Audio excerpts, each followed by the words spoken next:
Hey everybody, welcome back. Boys, good to see you guys again. Why? I don't have like a real reason, I guess. Now, if you haven't been living underneath a rock recently, or if you have but you still had internet access, you might have realized or at least heard about a really big Pokemon Go video that dropped. Niantic recently opened up Pokemon Go to Australians and to people from New Zealand. I think they're called Kiwis. That's right? I'm pretty sure that's right. It's a fruit, it's a bird, and I think it's a people. They opened up Pokemon Go beta to these guys, and one of these Australian dudes is like, alright, gonna record everything I'm doing, and he posts this fat 9-minute video of really clean, really pristine Pokemon Go action. Basically, what it's gonna look like. I think this is probably a really good look at what Pokemon Go is going to look like when we get it. My goal is to make sure that when you get the game and when I get the game, we know exactly what we're doing, so we don't have to like spend all that time going like, oh, I don't know what to do. I want us to be informed. If you want to be informed, you don't have to watch the video. If you don't want to know anything about Pokemon Go, well, it's a little late for that now. But yeah, let's talk about some good stuff. As I go through this, you're going to be seeing part of that 9-minute video over here, and look at it, look at me, look at your mom. I don't care, just listen. I got 5 general subjects to talk about. The first one, catching. Catching is probably the single biggest part of this game, if not the second biggest, next to the gym battling, which will come up real soon. Catching, whenever you encounter a Pokemon, you're gonna see a ring around this Pokemon. This ring can change colors from red to green. The greener the ring is, the easier that Pokemon is to catch, meaning the higher probability you will catch it when you throw a Pokeball at it. You can make this circle more green by feeding the Pokemon a berry. Now at the same time, the Pokemon's not just gonna stand there and take it. Pokemon can deflect Pokeballs, they'll ready an attack, and if they attack at the same time you throw a Pokeball, it'll just deflect off of the Pokemon. They can also jump.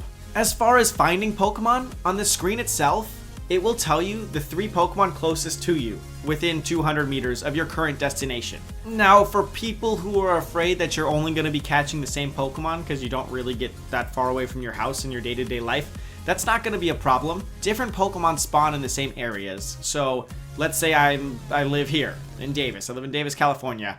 I'm not only going to find Onix. Where I found Onix one day might be a Sea King the next day. Well, I mean, that's in the water, so probably not a Sea King. Might be a Pidgey the next day, you know? So the generation for each Pokemon seems to change every day. When you catch Pokemon, they're gonna know 2 moves, okay? We're gonna talk about battling later. But what's important about this is that similar Pokemon can know 2 different moves. So my Rattata might know different moves than your Rattata. And we already know that different Rattata will have different powers according to their CP. Powers meaning strength, or yeah, strength basically. The higher the CP of a Pokemon, we covered this in an earlier video, the better that Pokemon is, the stronger that Pokemon is. Also, different forms of water do not show you different kinds of Pokemon. So like, let's say I live next to the ocean, Joe out there lives next to the river, looking at you, Joe, and Stephanie is by a pond. She's not only going to get pond Pokemon. I'm not only going to get ocean Pokemon. Water is water as far as the game is concerned. One last thing in the catching category. We talked about evolving Pokemon through evolution shards before. You catch a Pokemon, you get a shard, you get enough shards, it evolves a Pokemon. Now, that works for Pokemon that, you know, naturally evolve. Stuff like Eevee, where you need a stone, like a fire stone to evolve an Eevee into Flareon, you know, it doesn't just normally level up and evolve. Well, not until like generation 2. It looks like you need to catch 30 of those Pokemon. Within the same vein of catching, let's talk about eggs, because that's kind of like catching Pokemon, sorta. This category is pretty short, but it's good to know anyway. Apparently it takes 1,000 steps to hatch an egg. Now, you can't cheat the system by getting in a car or riding your bicycle, because there's a speed limit enforced, so if you're going X amount of speed, you know, something that the game thinks is too fast to be walking around, you know, the egg won't hatch or it won't come closer to hatching. So it's going to be 1,000 steps, but you're going to need to take those steps. Also, it appears as if hatched Pokemon are stronger than their catchable Pokemon counterparts. Next, let's talk about battling. So battling is done pretty dynamically. There's going to be a red crosshair that like comes towards your Pokemon as an attack gets closer. Now, as an attack gets closer, you have the ability to dodge it if you want. If you swipe left or right at the right time, you're able to jump to the side. If you dodge perfectly, you dodge all damage and you end up behind the Pokemon that just attacked you. So that's kind of a good strategic value if, you know, you're pretty good at your timing skills. Now, there are two types of attacks. We talked about this before: quick attacks and charge attacks. Everything in a battle itself is dictated by a stamina bar. If you have no stamina, you can't do shit. It takes stamina to dodge. It takes stamina to use a quick attack. It takes stamina to use your charge attack. In fact, a charge attack takes about half of your stamina bar. Your stamina bar appears to replenish at about 20% per second, so take that into consideration when you start jumping all over the place for no reason. Also, it seems as if battles have an 120-second time limit on them. So you've got about 2 minutes to finish all of your battles, even like gym battles, apparently, if I was reading my source correctly. If you're in a battle and something gets KO'd, the very next Pokemon in your list will just immediately be sent out, so you don't have to waste time doing that, because 120 seconds is not a very long time whatsoever.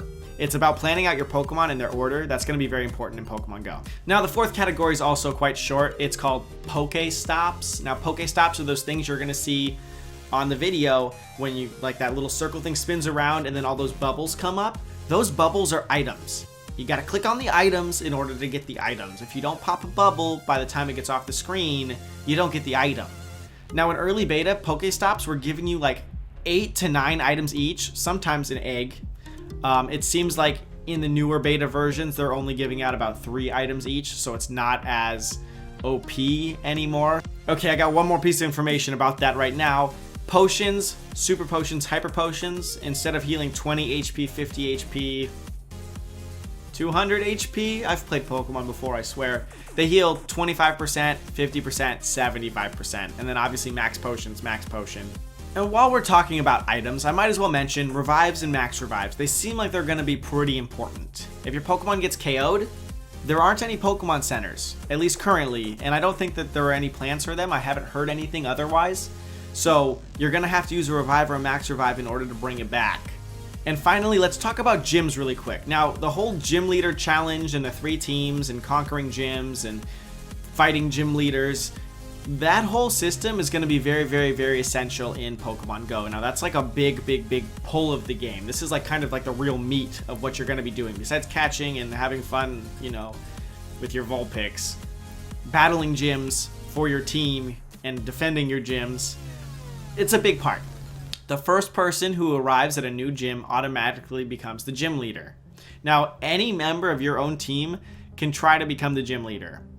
In order to do so, they have to beat everyone who's training at the gym, or is like, you know, everyone on your team who's defending the gym. They have to beat everyone in a tiered system order. So if you're the gym leader and you've got like 3 other people who are like helping you defend the gym, if some noob comes up, he's like, I want to be the gym leader, he's got to beat 1, 2, 3, and then you in order to become the gym leader. Now, gyms have another use as well. You can train your Pokemon there. So if you want to make your Pokemon stronger, you take them to a friendly gym, and then you get to pick which one you want to train, and then it fights against a random other Pokemon from your party. Now, after the computer randomly selects what you're fighting, you can switch it out. Like, let's say I have a Charmander and it randomly picked my Bulbasaur, Squirtle, and I wanted to pick Bulbasaur. I can then switch it, but right now it automatically just assumes you want to fight something random, and then you're fighting. So you're fighting your own Pokemon. Now, as they're fighting, you know, their health bar goes down because they're fighting, and you're going to need to spray them in order to keep their training going. So bring potions and lots of them if you're going to be training, or don't, and you know, when it gets down to 0, they'll stop training, and that's that. Now, winning your training match, if your Pokemon is able to defeat the other Pokemon, which is technically your own Pokemon or something like that, it gives your Pokemon 50 experience points, and it also gives your gym 50 prestige. Now, what's important about prestige is that prestige not only looks cool, but the higher your prestige at a gym, the harder it is for a different team to come over and try to take it over. There are 4 levels of gyms. The level 2 gym starts when you have 500 prestige points, level 3 at 1,000 prestige points, and level 4 at 2,000 prestige points. Anytime a challenger comes to take on your gym, he's got to battle you, whoever else is defending the gym, and then your gym leader. If he's able to beat everyone, then your gym loses prestige. Currently, it looks like if an opponent beats your gym leader, your gym loses about half of a prestige level. So the more prestigious your gym, the harder it is for an opposing team to take it over. Now, if an opposing team is able to come and take away all the prestige from your gym by just beating it over and over and over again, once you hit 0 prestige, your gym becomes neutral territory again, which can be taken over by any team who comes along and, I guess, wants it. Anyway, guys, that's a lot of information, and I am, exhausted. Other than that, guys, have a great day. It is Friday. I hope I'm posting this today, or I'm gonna feel really awkward about that. But have a great weekend, and you do you.